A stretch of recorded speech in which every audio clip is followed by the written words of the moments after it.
What is up, Wanderers? ¿Qué tal con todos con ustedes? Ngayong araw na to ay pupunta tayo sa isang motorcycle dealership at nagtitinda sila o nagbebenta sila ng mga motorsiklo na ang pangalan ay Ace Motorcycles. Feature ko na yung Ace Motorcycles sa isa nating vlog. Isa ito sa mga pinakamurang motor na pwede mong bilhin at makakapasok ka sa expressway.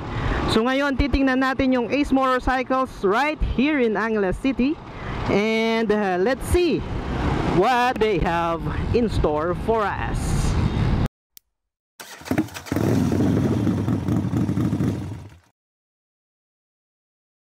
So Ace Motorcycles, I am not very familiar with this brand, but let's see kung anong meron sa may branch nila dito sa May Angeles.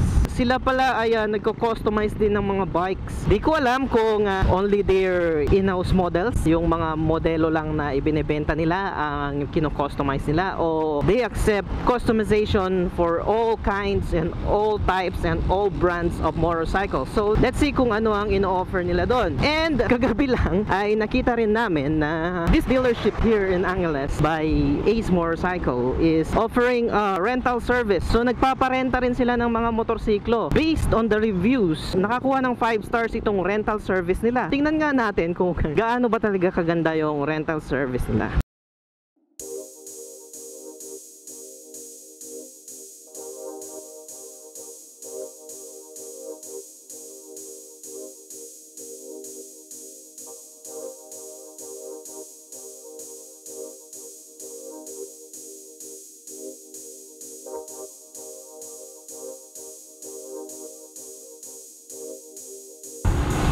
At dahil wala akong masyadong alam tungkol kay Ace Motorcycles, I will flash the details right here.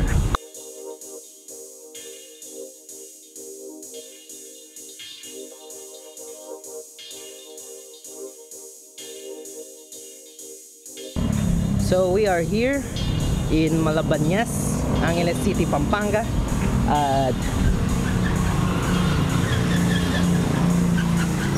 Ace Motorcycles.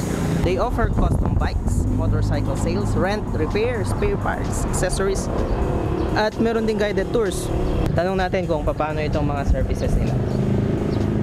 So, what's your name, sir, again? Alex. Alex. This motorcycle, how many years have you been already selling these bikes here in the Philippines? About me, only 1 year, but the bikes are here in the Philippines since 3 years. 3 years already. And the bike is composed of parts from several countries, right? Yes. The engine is from Shinrei in China. Yes, Shinrei. But the parts is collected from all over other countries, right? Yeah. So the bike is not pure Chinese bike. It's not pure Chinese. Yeah. Even if Chinese bikes now are very good, especially Shinrei, one of the biggest bike. Let's say that we collect the best parts. Who chose the owner of the brand, Angus Charlton, and he assembled the bikes in the Philippines. So we can have a good bike, reliable, at a very affordable price. How about the customization, sir? Do you customize your bikes, Yeah. or do you accept other bikes We too? customize also other bikes. I'll show you some bike customized we have on the workshop. Oh, can we go there? Yes. Let's see.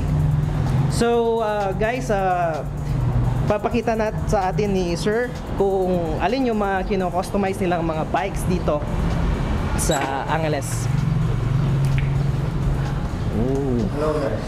Sorry. We are filming. One bike, one example is this. Just finished. This is one of your units, sir. Yes. Ace Motorcycle. Still working on it. Oh. This will be our the motorcycles workshop. TMW. Yes. But the bike is an Ace anyway. The bike is an Ace. Also this is an Ace.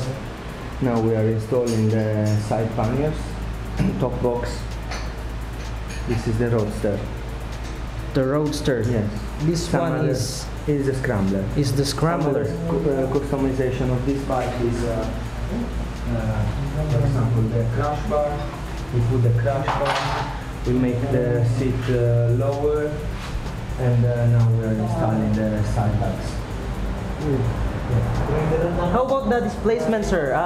This is 400cc. That's 400cc. If I will register it in the LTO, it will be registered as 400. So that's Highway legal. highway legal. That's one of the problems. Like a couple of brands right now are having trouble Yeah, they are because not- their bikes are 399cc and they can register it directly as 400cc. Some are 373 like that. They These are can 400 on the CR.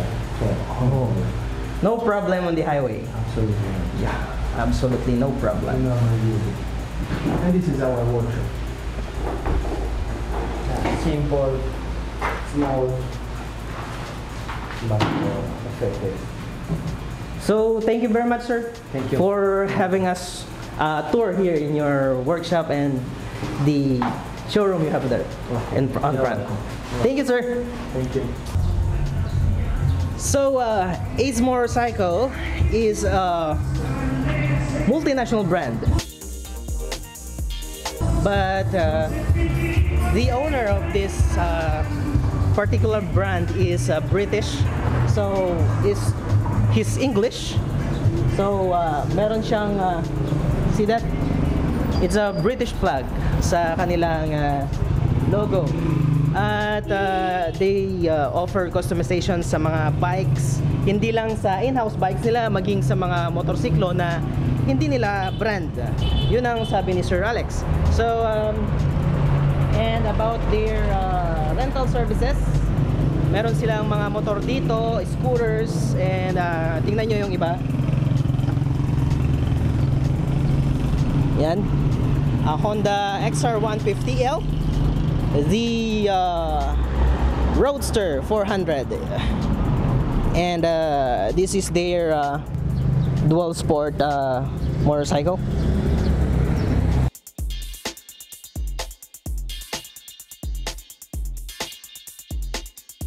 At meron ding mga mountain bikes na pinaparentahan sila. So some of their units are under maintenance, like the ZX-10R. I don't know if they offer rental for that, but Sir Alex right there said that this Scrambler and the Roadster is a 400cc motorcycle, direct sa kanilang certificate of registration. So walang kahit na anong problema pagdating sa kanilang legality sa pagpasok sa mga expressway. And their rental service, about their rental service, kailangan mo lang ng dalawang valid ID or isang passport at isang valid ID. So ito yung mga ano nila, rates.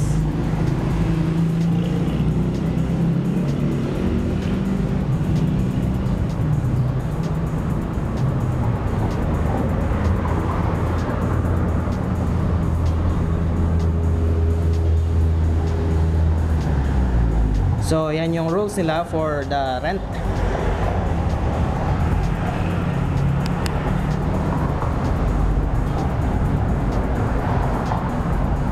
They also have